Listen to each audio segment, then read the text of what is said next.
ताली बजाएंगे और यीशु मसीह के नाम की धोखे में मत रहो, इतना काफी नहीं है, यत्न करते रहो। धोखे में मत रहो, इतना काफी नहीं है, यत्न करते रहो।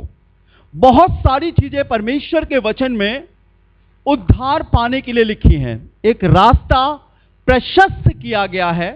मेरे बेटे, मेरी बेटी, जब तू मेरे पास आ रही है और अपने जीवन को मेरे को दे रही है या दे रहा है, तो तेरे को कैसे कैसे करना है। मरकुस 16वां अध्याय 16वां पद बताता है, जो विश्वास करे और बपतिस्मा ले उसी का उद्धार होगा।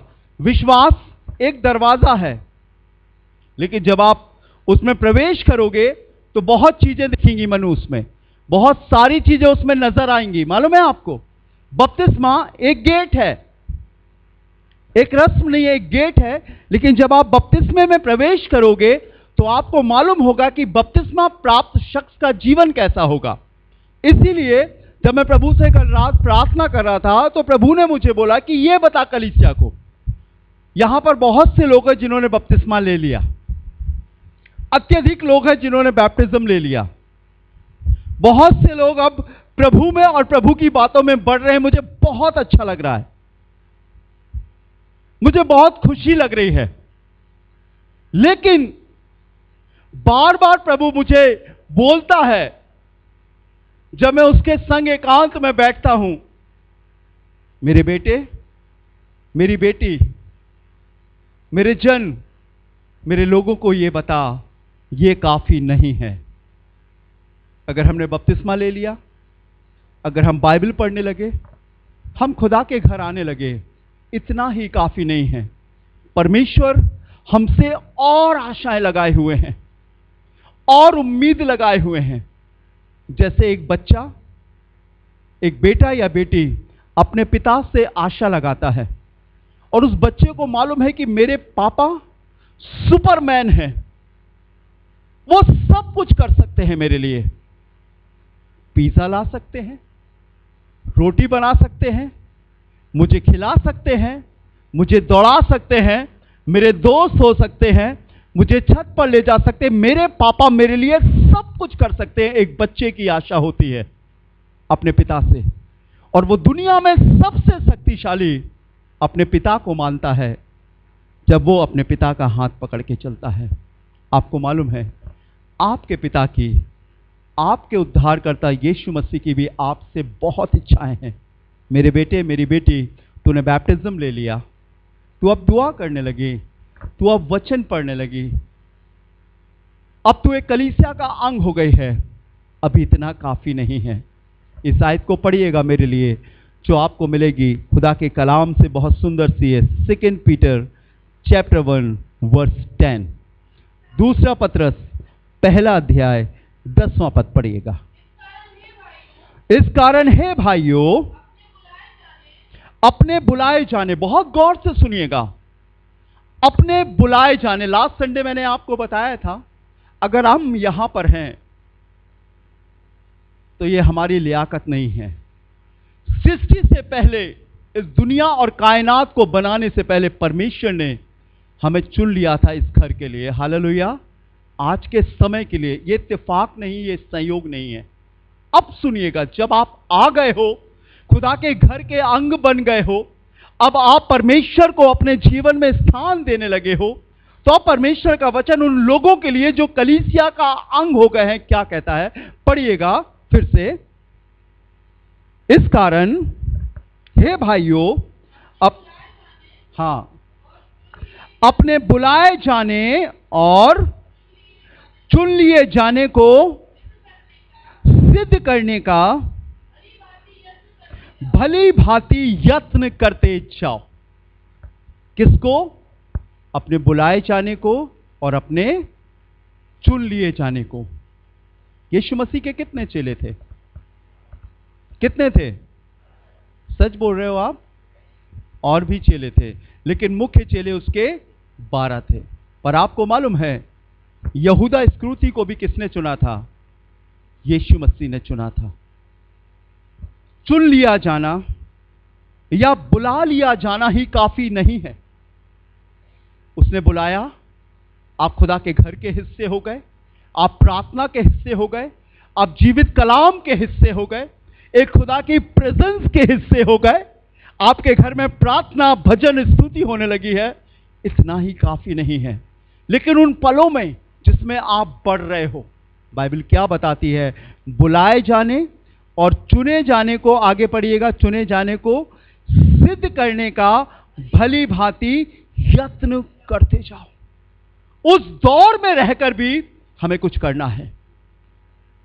जैसे हम अपने सांसारिक शरीर को स्वस्थ रखने के लिए जब किसी भी प्रकार की बीमारी आती है तो हम डॉक्टर के पास जाते हैं और डॉक्टर हमसे कहता है आप अपने खान पान के साथ थोड़ी एक्सरसाइज भी क्या करो, थोड़ी मॉर्निंग वॉक भी क्या करो, थोड़ा घूमने भी जाया करो, थोड़ा मोबाइल कम चलाया करो, थोड़ा ये खाया करो, थोड़ा वो खाया करो ना पूनम, थोड़ा सोने से पहले खाया करो और थोड़ा सोने के, कैसे खाओगे जब सोई जाओगे तो, एक प्रिस्क्रिप्शंस देते हैं। वैसे ही आत्मिक जीवन में एक यत्न है, एक सिद्धता की ओर बढ़ने की राह है। बहुत गौर से सुनिएगा, बहुत साधारण लफ्जों में बता रहा हूं, मैं प्रचार नहीं कर रहा हूं। मैं चाहता हूं कलीसिया बहुत मजबूत बने। दुनिया क्या कर रही है कोई परवाह मत करो, लेकिन आप इस बात की परवाह करो, क्या मैं यीशु मसीह में हूं या नहीं हूं। उसके साथ आपको हर रोज अपने विचारों की, अपनी निगाहों की और अपने कामों की परवाह करनी पड़ेगी। मैं क्या सोच रहा हूं, मैं क्या देख रहा हूं और मैं क्या कर रहा हूं। जब ये भी धीरे धीरे धीरे धीरे सिर्फ प्रार्थना करने से पवित्र होते हैं, यीशु के लहू को लगाने से पवित्र होते हैं।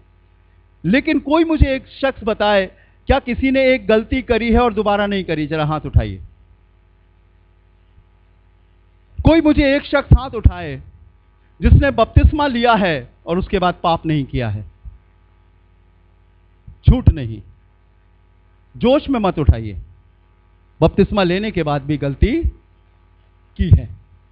तो अब क्या करना है? हमने खुदा की आज्ञा तो मान लिया, लेकिन अब कुछ यत्न करना है, कुछ कोशिश करना है, कुछ प्रैक्टिस करना है, कुछ एक्सरसाइज करना है और अपनी जुबान पर, अपनी निगाहों पर और अपने मन पर खुदा के कलाम का पहरा बैठाना है। हालेलुया। बाइबल बताती है अपने शरीरों को जीवित, पवित्र, पढ़िए रोमियो 12:1, शायद उसी में है, रोमन चैप्टर 12 वर्स 1। आप लोग तो बहुत अच्छे हो, मुंह पर करके पढ़ा कीजिए। इसलिए है भाइयों, मैं तुमसे परमेश्वर की दया स्मरण दिलाकर विनती करता हूं कि अपने, क्या बोल रही हो बहन? जिस्म तो एक ही है, तुम पढ़ रही हो शरीरों। फिर से पढ़ो, लगाओ बेटा, रोमन चैप्टर 12 वर्स 1। हाँ, जोर से पढ़िए। अपने, लो बेटा माइक ले लो, क्या लिखा है? अपने शरीरों को जीवित। जयवंत भैया आप पढ़िएगा जरा इस लाइन को, 12 अध्याय। इसलिए है भाइयों, मैं तुमसे परमेश्वर की दया स्मरण दिलाकर विनती करता हूं कि अपने शरीरों को, यहां भी बहुवचन में आया है, शरीरों। एक जिस्म होता, एक शरीर होता तो क्या होता है? शरीर को।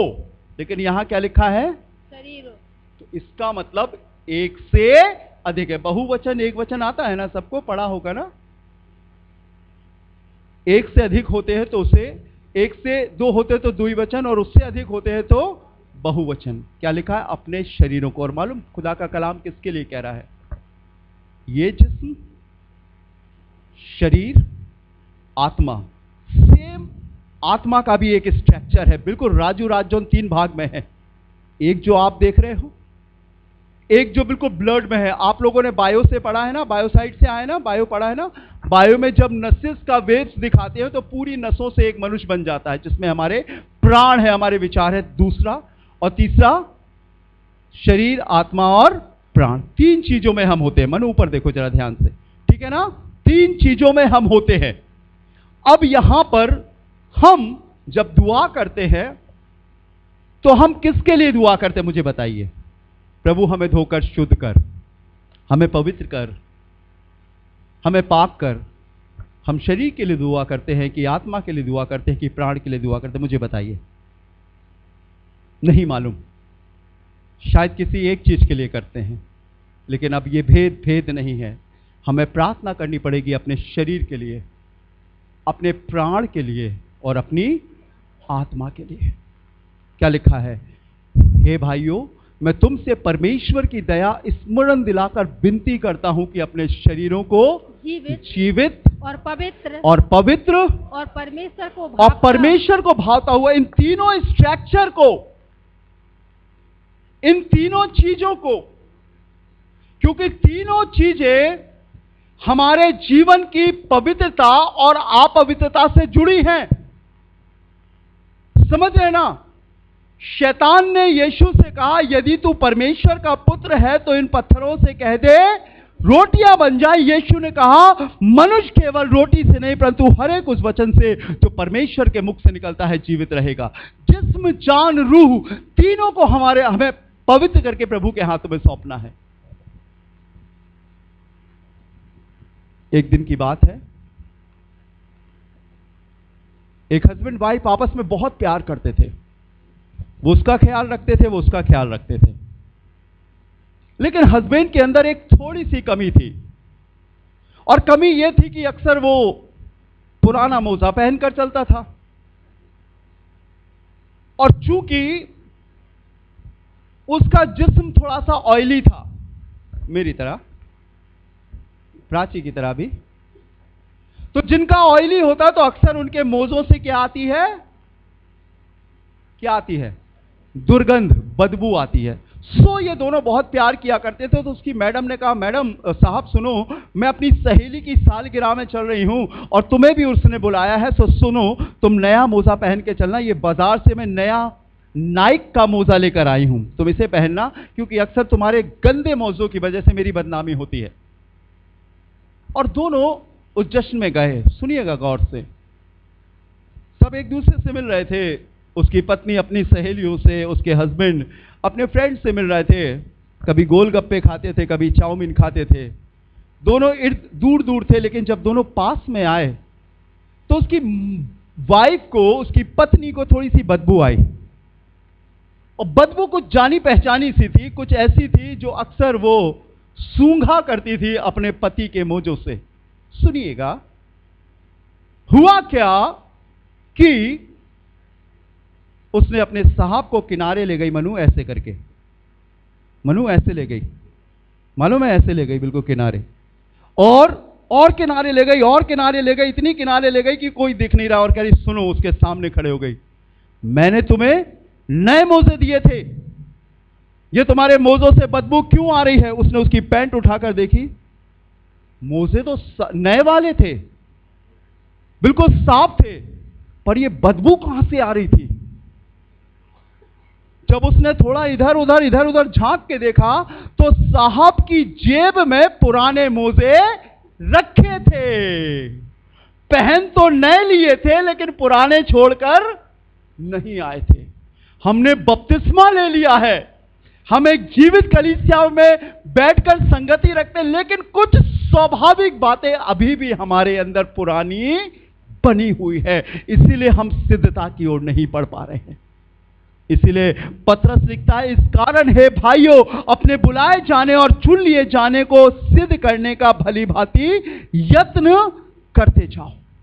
हमें देखना है, इस बार खुदा मैं तेरे घर जाऊंगा, मैं मन में कोई भी अनर्थ बात नहीं करूंगा, मैं लौटकर अपने घर आऊंगा, मैं अपने कारोबार में जाऊंगा प्रभु, कोई अनर्थ विचार अपने मन में नहीं लाऊंगा। जैसा सीधा और सरल होगा मैं वैसा सोचूंगा, वैसा मैं बोलूंगा, वैसा मैं करूंगा। ये यत्न हमें करना है। धोखा मत खाओ, इतना काफी नहीं है कि हमने बपतिस्मा ले लिया, हमने पवित्र आत्मा पा लिया, लेकिन हमें अंत तक आगे इसी में बढ़ना। एक आयत और पढ़िएगा जल्दी से, बहुत सुंदर सी आयत है, 2 पीटर चैप्टर 3 वर्स 17। दूसरा पत्रस तीसरा अध्याय 17वां पद। जी नहीं, दूसरा पत्रस तीसरा अध्याय 17वां पद। 2 पीटर चैप्टर 3 वर्स इसलिए हे 17। प्रियो, इसलिए हे प्रियो, तुम लोग पहले ही से इन बातों को जानकर चौकस रहो। इसलिए हे प्रियो, तुम लोग पहले से ही इन बातों को जानकर चौकस रहो या सतर्क रहो, ताकि अधर्मियों के भ्रम में कि फंसकर अधर्मियों के भ्रम में फंसकर अपनी स्थिरता को बेटा साफ पढ़ो, अपनी स्थिरता को कहीं हाथ से खो ना दो।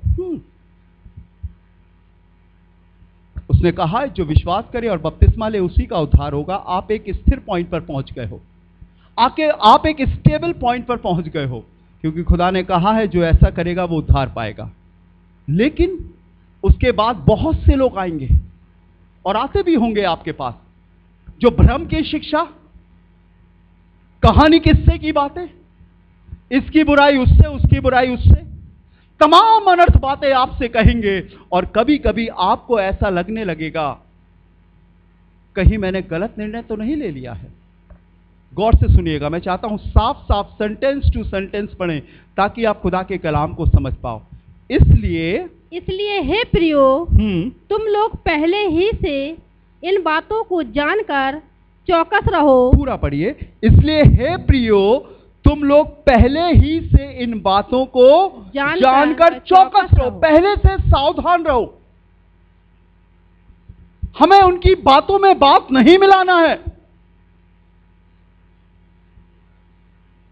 हमें यह सीखना पड़ेगा कि यह गलत है और यह सही है बोलना।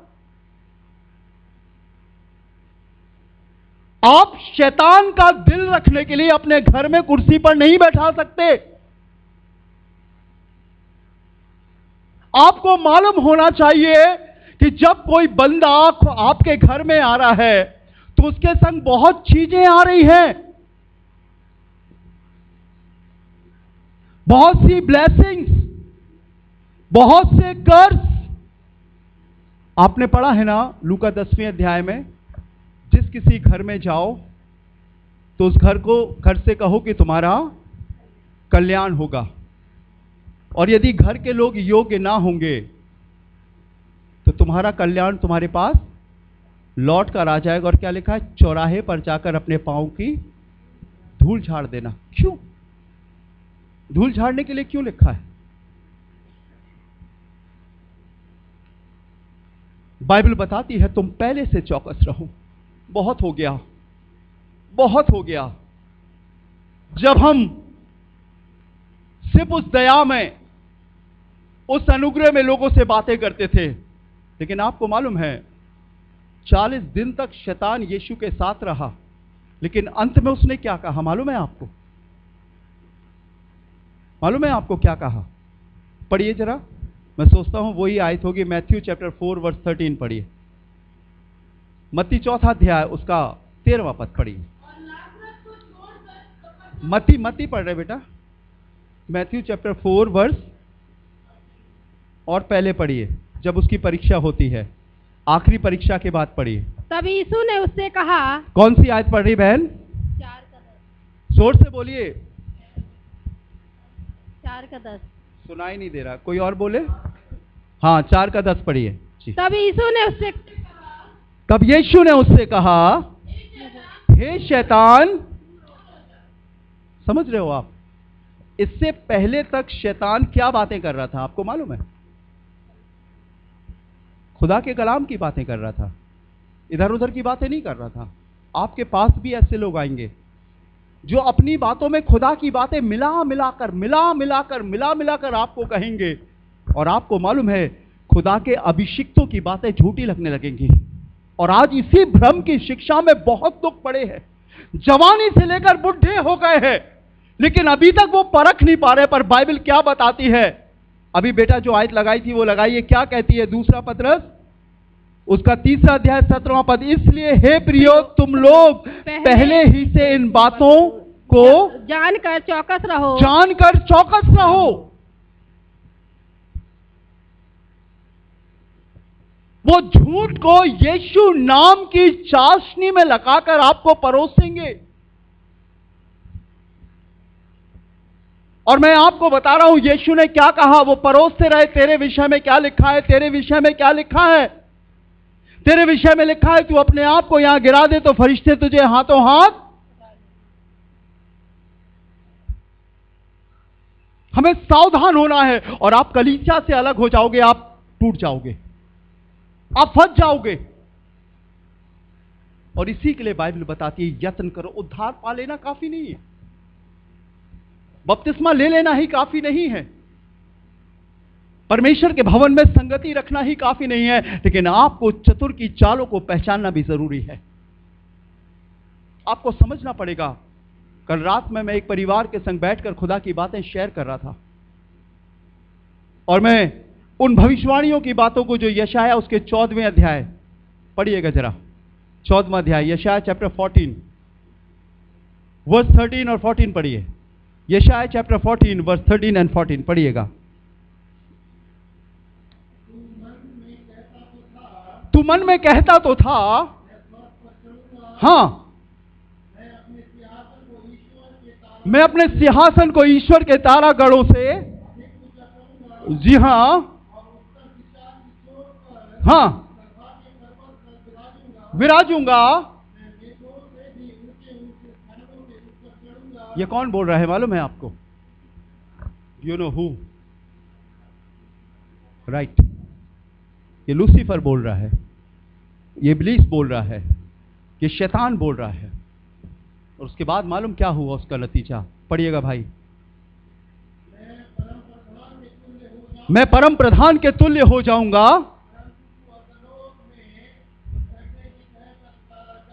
हां, और आगे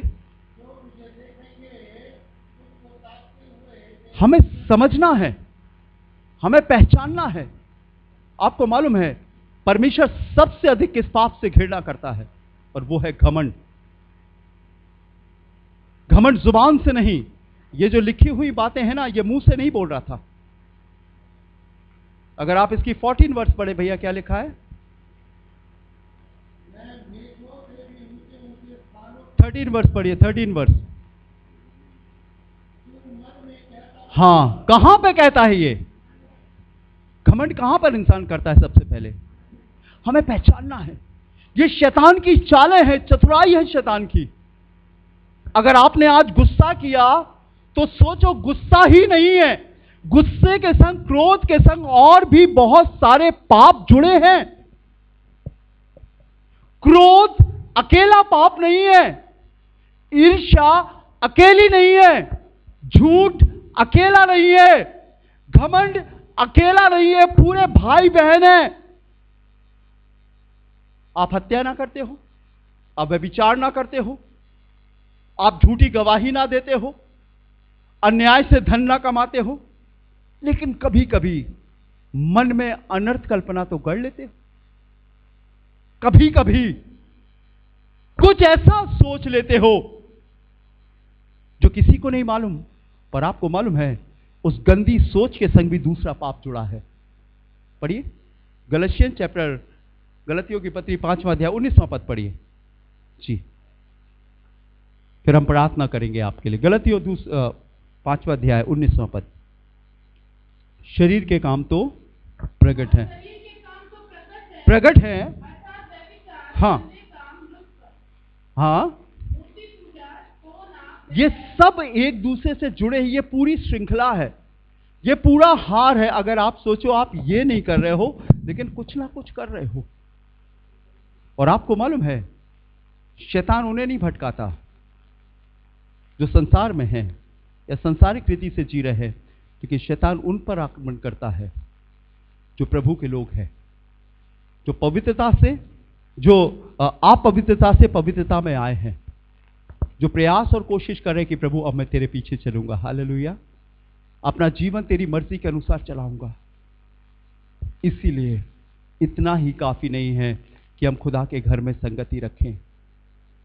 खुदा के घर में संगति आपका जिस्म रख रहा है, क्या आपकी रूह, क्या आपकी मनसा खुदा के घर में है? या अभी भी हम ये सोच रहे हैं कि हम घर में कुकर चढ़ा के आ गए हैं, भूल गए हैं गैस बंद करना, पता नहीं कितनी सीटी लग जाएंगी, साहब बंद करेंगे कि नहीं। 750 रुपए किलो का मीट चल जाएगा, क्या होगा? हाय, हम यहां बैठे हैं, प्रेजेंस बॉडी, एब्सेंस माइंड। क्या हम अपनी तीनों चीजों के संग यहां पर हैं, या सिर्फ हमारा जिस्म यहां है? Hello, praise the Lord. और इसीलिए पतरस लिखता है, इस कारण है भाइयों, अपने बुलाए जाने और चुन लिए जाने को सिद्ध करने का भली भांति यत्न करते जाओ, धीरे धीरे। मैं बहुत भीड़ की कल्पना नहीं करता हूं, मैं कल्पना करता हूं जो मेरे साथ हैं, जो मेरे संग खुदा की आराधना कर रहे हैं आप लोग। प्रभु में पवित्र बनो, हालेलुया। प्रभु की संगति में पवित्र बनो। आपके लिए कोई गवाही देना दे, आपके विरोध में दुनिया का कोई भी शख्स खड़ा हो जाए, डोंट वरी, लेकिन एक दिन यीशु खड़ा होगा, वो आपके लिए गवाही देगा, वो आपके लिए कहेगा, ये मेरे बेटे हैं, ये मेरी बेटी है। ये सिर्फ शरीर से साफ नहीं है, ये अपने प्राणों, अपनी सोच और अपनी आत्मा से भी शुद्ध है। इसीलिए पौलुस लिखता है, अपने शरीरों को जीवित, पवित्र और परमेश्वर को भावता हुआ बलिदान करके चढ़ा। कोई अपवित्र चीज परमेश्वर को नहीं चढ़ाई जाती थी, परमेश्वर को शुद्ध चीज चढ़ाई जाती थी। अब उसे मेढ़े, बकरी और बैल नहीं चाहिए, अब उसे आप चाहिए, आपका बलिदान चाहिए, आपकी हुजूरी चाहिए। प्रभु, मैं अपने शरीर, अपने प्राण, अपनी आत्मा को तेरी वेदी पर चढ़ाता हूं। प्रभु, मुझे ग्रहण कर खुदा, ग्रहण कर प्रभु। और आपको मालूम है, जब वेदी पर कोई चीज चढ़ाई जाती थी तो उसे घात किया जाता था, उसे मार डाला जाता था, खंजर से काट दिया जाता था, और आसमान से आग गिरती थी और उस ब्लड को, जिसमें प्राण होता था, उसे ग्रहण करती थी। और उसके बाद बलिदान की हुई चीज मृतक हो जाती थी और उसे खुदा कबूल करता था। हम अपने आप में मर जाएं, हमारा मैं, हमारी सोच, हमारी इच्छाएं, हमारी प्रबल इच्छाएं, वो सब खत्म हो जाए, और अब हम में जो जिए वो खुदावंद यीशु मसीह जिए। Hallelujah, hallelujah. ये है सिद्धता का मार्ग। एक आयत पढ़कर जल्दी से दुआ करूंगा। प्रेतों के काम 4 अध्याय 13वां पद पढ़िए और जोर से पढ़िए। जैसे आप अपने बच्चों को जोर से चिल्लाकर बोलते हैं, वैसे ही खुदा के कलाम को जोर से पढ़े। एक्ट्स ऑफ अपोस्टल चैप्टर 4 जब उन्होंने वर्स 13। जब उन्होंने पतरस और यूहन्ना का साहस देखा और यह जाना कि ये अनपढ़ और साधारण मनुष्य ये अनपढ़ और साधारण है, ना इन्हें LLB करी, ना इन्हें नर्सिंग करी, ना ये ईमे ऊमे पढ़े, कहीं नहीं पढ़े, लेकिन ये दृढ़ता से प्रभु का संदेश सुना रहे थे। और संदेश क्या था कि जिस यीशु को तुमने क्रूस पर चढ़ा दिया, वो हमारे लिए तीसरे दिन मुर्दों में से जी उठा।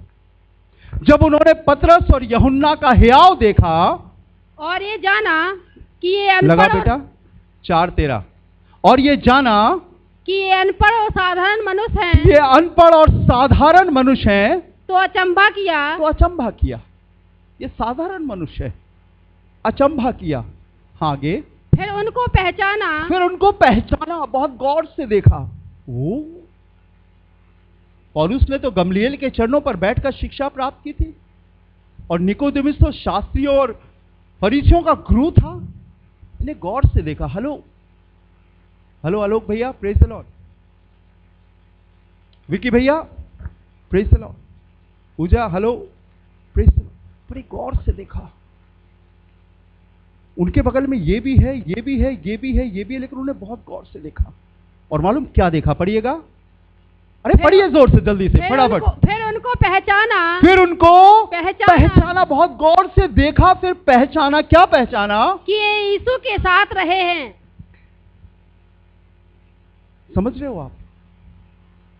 सिर्फ बपतिस्मा लेना, कलीसिया में संगति रखना नहीं है, आपको यीशु के साथ हर रोज रहना है। यहूदा इस्करियोती ने 30 चांदी के सिक्के में यीशु को पकड़वाने गया। जबकि यीशु रोज भवन में, यरूशलेम भवन में प्रचार करता था, गलील में घूमता फिरता था, लोगों को हसात करता था, सुसमाचार प्रचार करता था, वो उसे नहीं पहचानते थे। वो सब एक जैसे दिखते थे। यीशु को देखो तो, यूहन्ना को देखो तो, पतरस को देखो तो, फिलिपुस को देखो तो, सब एक जैसे लगते थे। सबके बात करने का तरीका एक जैसा था।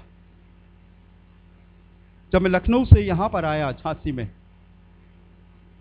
और जब मैं यहां के कुछ प्रीस्टों से, पास्टरों से मिला, और जब मैंने कुछ बातें उनसे शेयर करी, खुदा के कलाम किया, मैंने दुआएं करी, तो मालूम मुझसे क्या कहने लगे? एबीसी से आए हो क्या? मैंने कहा हां, मैं वहीं से आया हूं, वहीं मैंने शिक्षा ग्रहण की। और मालूम है, इनका शरीर, इनका प्राण, इनकी आत्मा यीशु के संग रहते रहते रहते वैसे ही हो गई थी। उन्होंने कहा हम उसे नहीं पहचानते। यहूदा इस्करियोती ने कहा जिसे मैं चूमा लूं उसी को पकड़ लेना। हालेलुया। आपका स्वभाव, आपका कैरेक्टर, आपका जीवन, आपके बात करने का तरीका, आपके मिलने जुलने का तरीका, आपका पूरा का पूरा स्वभाव यीशु में जीना चाहिए। आप बाइबल जीने लगो। और यही बाइबल बताती है, अपने बुलाए जाने, अपने चुने जाने को भली भांति सिद्ध करते जाओ। आप चर्च में आ गए हो, आप पॉलिटिक्स नहीं कर सकते हो।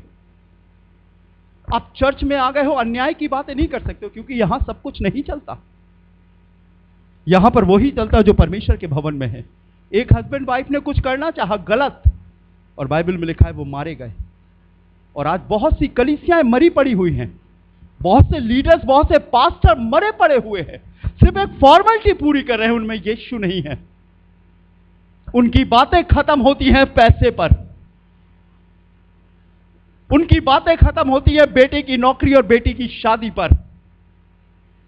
उनकी बातें खत्म नहीं होती कि आप खुदा में कितने बढ़ रहे हो, कलीसिया कितनी उन्नति कर रही है। नहीं है। तिब्बत में एक दिन साधु सुंदर सिंह एक घर को खटखटाते हैं।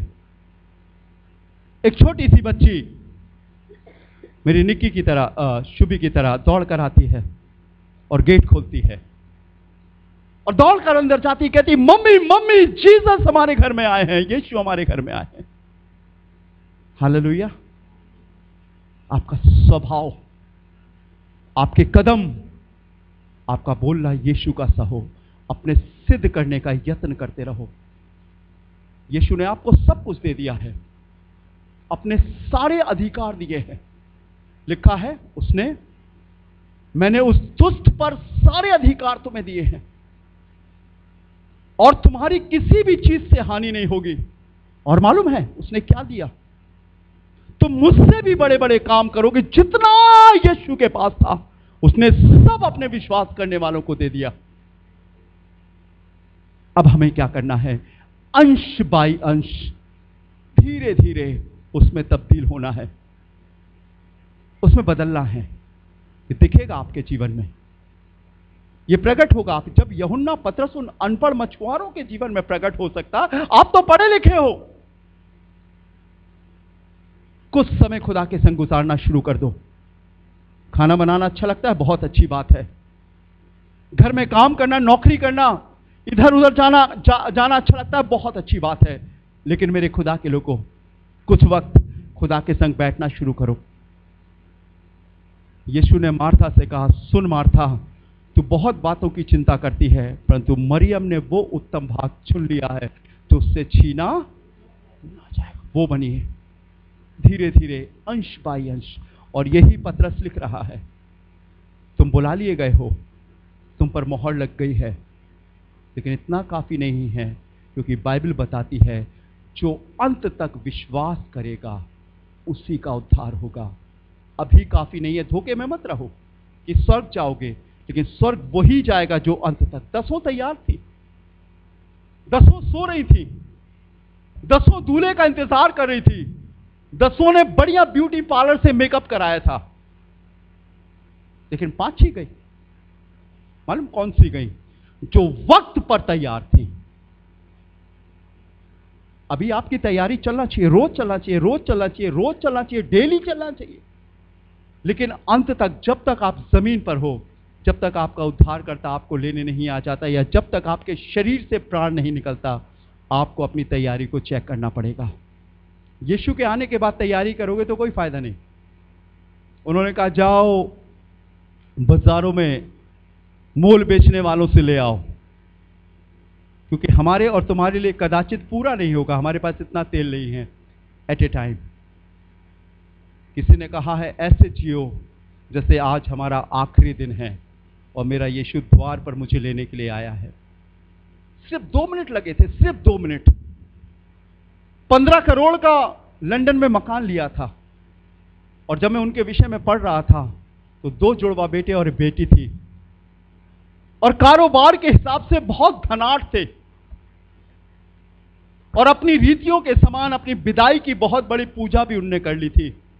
पर क्या उन्हें मालूम था कि 1:38 पर वो उड़ेंगे और 1:40 पर सिर्फ 2 मिनट में सब खत्म हो जाएगा? नहीं मालूम है किसी को। लेकिन आज मैं आपसे ये कहना चाहता हूं, खुदा के लोगों, आप खुदा के भवन के लोग हो। दुनिया नरक में जाए तो जाए, लेकिन प्रभु को सबसे ज्यादा दुख मालूम कब होगा? जब उसकी कलीसिया के लोग वचन जानने वाले नरक में जाएंगे। यीशु को इससे दुख नहीं हुआ कि शैतान के लोग नरक में जा रहे, लेकिन यीशु को दुख इसलिए हुआ कि उसका सेलेक्टेड चेला यहूदा इस्करियोती नरक में गया। मुझे दुख इससे नहीं कि वो कहां जा रहे, लेकिन मुझे दुख इससे होगा कि आप जो मेरे संग, मेरे प्रभु के संग संगति रखते हो, जब आप नाश होते हो तो यहां दुख होता है, जब आप भटकते तो यहां दुख होता है, जब एक इंसान होने के नाते मुझे दुख होता है तो सोचिए उसे कितना दुख होता होगा।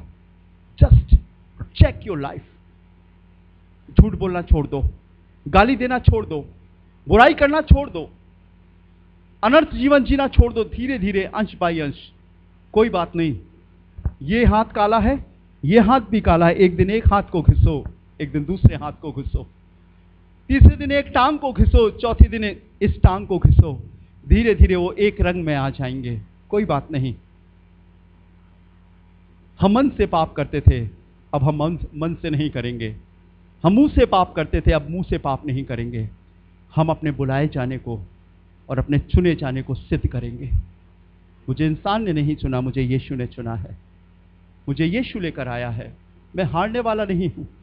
मैं एक छोटे से पाप के लिए, छोटे से लाभ के लिए, छोटी सी चीज को हासिल करने के लिए मैं पाप करूंगा? नहीं, मैं अपने सिद्ध होने को धीरे धीरे यत्न करूंगा कि मैं उधर पर पहुंचूं जिसके लिए मुझे प्रभु ने बुलाया है। पौलुस ने कहा, मेरी ये भावना नहीं कि मैं पकड़ चुका हूं, लेकिन सिर्फ एक काम करता हूं कि जो बातें पीछे रह गई हैं उन्हें भूलकर आगे निशाने की ओर दौड़ा चला जाता हूं, ताकि उस इनाम को पाऊं जो परमेश्वर ने मेरे लिए रखा है। और आपको मालूम है, यीशु ने 1 बार 39 कोड़े खाए, पर पौलुस ने 5 बार 39 कोड़े खाए। सजा और दंड में वो बहुत आगे निकल गया था, लेकिन उसके बाद भी वो कहता है, मेरी भावना ये नहीं कि मैं पकड़ चुका हूं, लेकिन मैं यत्न कर रहा हूं, मैं कोशिश कर रहा हूं। ये काफी नहीं है, इतना ही काफी नहीं है मेरे लोगों। थोड़ा सा और, जस्ट नाउ, थोड़ा सा और, एक बार और उससे कहें, प्रभु मुझे और बदल, मेरे अंदर और चेंजेस ला, इतने चेंजेस ला कि प्रभु मैं तेरे जैसा दिखने लगूं। लोग क्या कह रहे हैं वो मत सोचो, आपकी आंखें क्या कह रही है, आपका मन क्या कह रहा है ये मत सोचो, लेकिन आप ये सोचो कि प्रभु का वचन मेरे लिए क्या कह रहा है। Let us close our eyes, अपनी आंखों को बंद करेंगे, अपने आप को प्रभु के हाथों में सौंपेंगे। Thank you Jesus. मैं जयवंत भैया को आगे बुलाना चाहूंगा। हम अपने लिए प्रार्थना करें, अपने खुदा से कहें, आई एम नथिंग, मैं नहीं हूं प्रभु कुछ भी, अब तू ही है मेरे लिए सब कुछ। तूने मुझे चुन लिया है, तूने मुझे बुला लिया है प्रभु। मैं चाहता हूं यीशु, मुझे बदल, मोक्ष या मुक्ति मरने के बाद नहीं, जीते जी मिलती है। और मुक्ति और मोक्ष यहां पर तैर रहा है। उसे हासिल करो, उसे ग्रहण करो, अपने स्वभाव को यीशु के जैसा बनाने की शुरुआत करो। थोड़ा टीवी कम करो, थोड़ा मोबाइल कम करो, थोड़ा सोना कम करो, थोड़ी दोस्ती कम करो, थोड़ी अनर्थ कल्पनाओं को कम करो।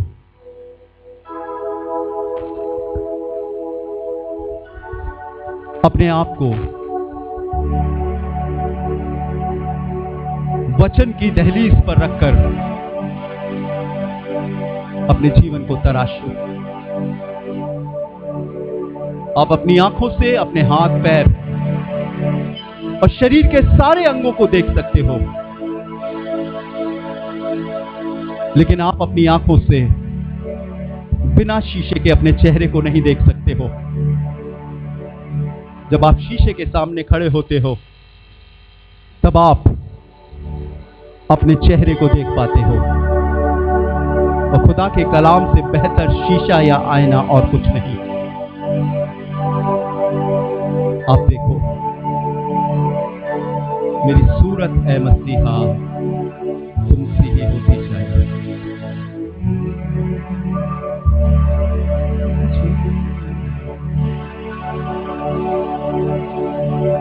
मेरा चलना बोलना हर ख्याल तुमको भाए। मेरी सूरत ए मसीहा तुमसे ही होती जाए, तुमसे ही होती जाए। इच्छा जो हो तुम्हारी उसको सुबह शाम करूं। अपने जिस्मों को अपने जिस्मों को कुर्बान करूं। आइए अपने स्थानों पर खड़े हो जाएंगे और मेरे संग अपने खुदा से ये वादा करें, ऐ मसीह तुमसे अरमान करूं। सभी लोग मिलकर गाएंगे, ऐ मसीह तुमसे अरमान करूं। अपने जिस्म को सभी लोग अपने जिस्म को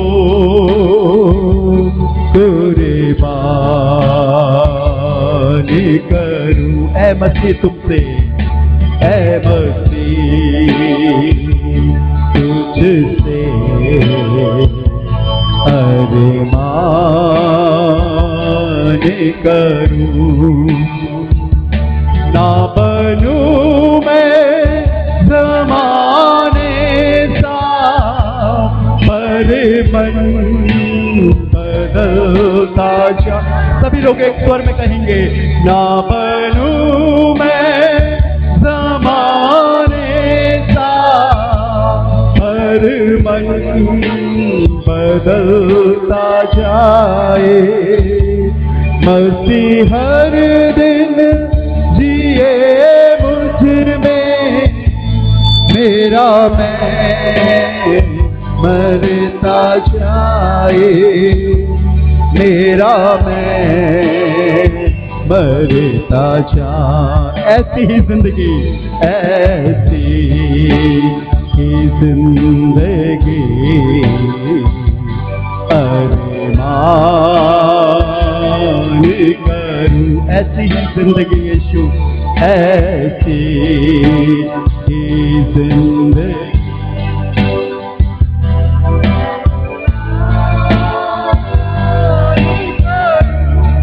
जिसको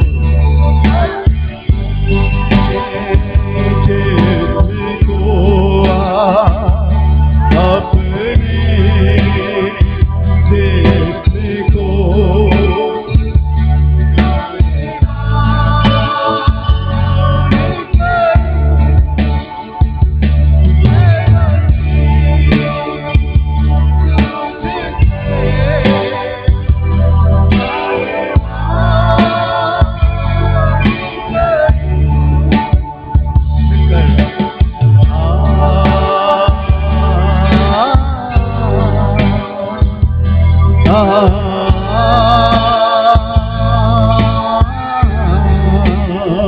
everybody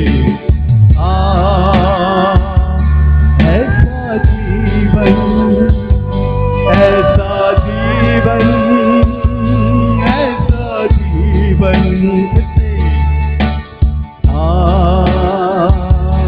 ऐसा जीवन ऐसा जीवन ऐसा जीवन थैंक यू जीसस हालेलुया। आइए हम प्रार्थना करेंगे। रिक्वेस्ट करूंगा भाई विक्की से VICKY विक्की भाई सामने आइए, प्रार्थना में अगुवाई करेंगे। अपने आप को प्रभु के हाथों में सौंपे, खुदा से यही कहे प्रभु हमें अपने कलाम में ढाल लें और कलाम के अनुसार आगे। Thank you Jesus, let us pray. धन्यवाद धन्यवाद पिता परमेश्वर सर्वशक्तिमान प्रभु जी, आपकी उपस्थिति प्रभु हम आपको धन्यवाद देते हैं।